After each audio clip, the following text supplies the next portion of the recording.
Ammu's diary. புத்திசாலி மற்றும் தைரியமான முயல். வணக்கம் குட்டீஸ். முன்னொரு காலத்துல ஒரு பசுமையான அடர்ந்த காட்டுல பன்னி அப்படின்னு ஒரு குட்டி முயல் வாழ்ந்து வந்தது. பன்னி ரொம்ப சுட்டி, எப்பவும் தன் நண்பர்களோட துள்ளி குதிச்சு விளையாடிக்கிட்டே இருக்கும். ஒரு அழகான வெயில் நாள்ல விளையாடிக்கிட்டு இருந்த பன்னியும் அதனோட நண்பர்களும் ஒரு சூப்பரான கேரட் தோட்டத்தை கண்டுபிடிச்சாங்க.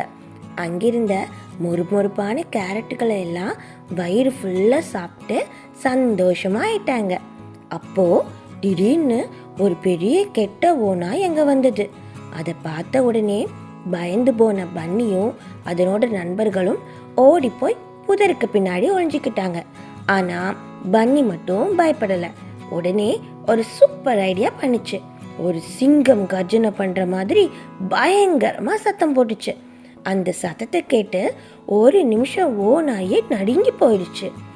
ஏதோ சிங்கம் தான் வருதுன்னு தப்பா நினைச்ச அந்த ஓனாய் அங்கிருந்து உயிர் பழச்சா போதும்னு வேகமா ஓடி போயிடுச்சு. இப்போ பன்னியும் அதனோட நண்பர்களும் சந்தோஷமா இருந்தாங்க. மற்ற முயல்கள் எல்லாம் பன்னியோட தைரியத்தையும் புத்திசாலித்தனத்தையும் பார்த்து ரொம்ப பெருமைப்பட்டுச்சுங்க. அன்னைக்கு அப்புறம் பன்னி அந்த காட்டிலேயே குட்டி ஹீரோவா மாறிடுச்சு.